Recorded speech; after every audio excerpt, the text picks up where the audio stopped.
کیسے انداز میں نبی کریم صلی اللہ علیہ وسلم نے ہماری تربیت فرمائی.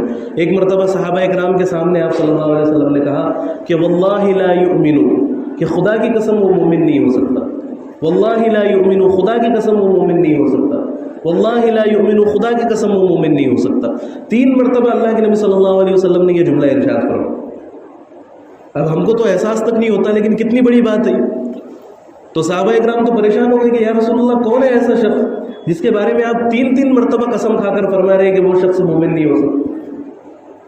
تو اللہ کے نبی صلی اللہ علیہ وسلم نے فرمایا کہ لا یأمن جارہ بوائقہ، کہ جس شخص کا پڑوسی اس کی اذیتوں سے محفوظ نہ ہو، اس کی تکلیفوں سے محفوظ نہ ہو، وہ شخص مومن نہیں ہو سکتا. وہ شخص مومن نہیں ہو سکتا. اس کے بارے میں اتنے سخت جملے اللہ کے نبی صلی اللہ علیہ وسلم. ایک جگہ تو اللہ کے نبی صلی اللہ علیہ وسلم نے مسلمان کی تعریف ہی یہ بیان فرمائی کہ المسلم من سلم المسلمون من لسانہ و یدہ، کہ مسلمان ہے ہی وہ شخص جس کے ہاتھ اور زبان سے دوسرا مسلمان محفوظ رہے، جس کے ہاتھ اور زبان سے دوسرا مسلمان محفوظ رہے. دین خیرخواہی کا نام. آج دین کے نام پر ہم نے کیا کیا شروع کر دی ہے نا. ایک دوسرے کی غیبتیں ہو رہی ہے دین کے نام پر، ہے نا. ایک دوسرے کی چغلیاں ہو رہی ہے دین کے نام پہ. سارے گناہ کے کام ہم نے ایک دوسرے کا بغض پالا جا رہا ہے دین کے نام پر، ہے نا. اور یہی وجہ ہے کہ پھر عبادتوں کی لذت ہمیں نصیب نہیں ہوتی. پھر عبادتوں کی لذت ہمیں نہیں ملتی. اگر دل میں کینہ بھرا ہوا ہو، دل میں بغض بھرا ہوا ہو، دل میں حسد بھرا ہوا ہو، تو کہاں سے اللہ کی محبت دلوں کے اندر بیٹھے گی؟ کہاں سے اللہ کی محبت ہمارے دلوں کے اندر آئے گی؟ ہے نا. تو ان چیزوں کا نکالنا بہت ضروری ہے. اللہ کے نبی صلی اللہ علیہ وسلم صحابہ اکرام سے یہ فرمایا کرتے تھے کہ تم کسی کے بارے میں کسی کے اگر بری چیز دیکھو تو مجھ تک اس بات کو نہ پہنچایا کرو، مجھ تک اس بات کو نہ پہنچایا کرو، کیونکہ میں یہ نہیں چاہتا کہ کسی کے بارے میں میرے دل میں کوئی برائی پیدا ہو. کسی کے بارے میں میرے دل میں کوئی برائی پیدا ہو، ہے نا. اور ایک غلط فہمی ہمارے معاشرے کے اندر یہ بھی رائج ہے کہ غیبت، ہم کیا سمجھتے ہیں کہ بھئی کوئی روک دے اگر غیبت سے تو ہم کیا کہیں گے اس کو غیبت تھوڑی ہے، یہ تو چیز ہے نا اس کے اندر، یہ تو چیز ہے اس کے اندر، تو پھر بولنے میں کیا حرج ہے؟ پھر بولنے میں کیا حرج ہے نا. تو یہی سوال ایک صحابی نے نبی کریم صلی اللہ علیہ وسلم سے پوچھا. تو آپ صلی اللہ علیہ وسلم نے فرمایا کہ اگر وہ برائی اس کے اندر موجود ہو تبھی وہ غیبت ہے. اگر وہ برائی اس بھائی کے اندر موجود ہے تبھی وہ غیبت ہے، اور اگر وہ برائی اس کے اندر موجود نہ ہو تو پھر تو وہ بہتان ہے، جو اس سے بھی بڑا گناہ ہے، غیبت سے بھی بڑا.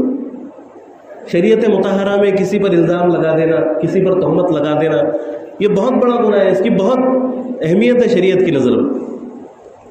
کوئی شخص اگر کسی خاتون کے اوپر زنا کی تہمت لگا دے، نعوذ باللہ، اور 4 گواہ پیش نہ کر پائے زنا کی تہمت لگانے کے بعد، اگر اس نے دیکھا بھی ہو لیکن دیکھنے کے بعد اگر وہ قاضی کے پاس جائے کہے تو قاضی اس سے کہے گا کہ 4 گواہ لے کر آؤ، اور اگر وہ 4 گواہ پیش نہ کر پائے تو پھر اس کی سزا اللہ رب العزت نے یہ بیان فرمائی قرآن مجید کے اندر کہ فجلدوہم 80 جلدہ، کہ ان کو 80 کوڑے مارو، ولا تقبلوا لهم شہادتا ابدا، اور ساری زندگی بھر کے لیے ان کی شہادت قابل قبول نہیں. ان کو 80 کوڑے بھی مارے جائیں گے اور پوری زندگی بھر ان کی شہادت قابل قبول نہیں ہوگی. تو کسی کے اوپر تہمت لگانا، کسی کے اوپر الزام لگانا، یہ بہت اس کی اہمیت ہے شریعت کی نظر. اللہ کے نبی صلی اللہ علیہ وسلم کا فرمان ہے، آپ صلی اللہ علیہ وسلم نے فرمایا، غالباً طبرانی کی روایت، کہ جو شخص کسی مسلمان بھائی کی غیبت کو روک دے، یعنی اس کے پیٹھ کے پیچھے اس کی عزت کی حفاظت کرے، اس کی پیٹھ کے پیچھے اس کی عزت کی حفاظت کرے. اب کوئی شخص اس کی غیبت بیان کر رہا ہے اور یہ سن رہا ہے تو دونوں گناہ میں شریک ہو گئے. دونوں گناہ میں کیا ہو گئے؟ شریک ہو گئے. اس کو کرنے کا گناہ ملا، اس کو سننے کا گناہ ملا. تو اللہ کے نبی صلی اللہ علیہ وسلم نے فرمایا کہ جو غیبت کرنے والے کو غیبت کرنے سے روک دے تو اللہ رب العزت کے اوپر لازم ہے کہ اللہ تعالیٰ اسے جہنم سے آزاد کرے. اللہ رب العزت پر لازم ہے کہ اللہ تعالیٰ اسے جہنم سے آزاد کرنے کے تیار ہے نا. تو ان ساری صفات کا ہمارے اندر پیدا ہونا ضروری ہے. ہم چھوٹی چھوٹی باتوں کی وجہ سے بدگمان ہو جاتے ہیں. کسی کی کوئی چیز دیکھ لی بدگمان ہو گئے، اس کے بارے میں اپنی طرف سے ایک گمان قائم کر کے بیٹھ گئے، اپنی طرف سے ایک گمان قائم کر کے بیٹھ گئے، اور پھر بعد میں اس کے تبصرے بھی شروع کر دیں، بعد میں اس کے تبصرے بھی شروع ہو گئے۔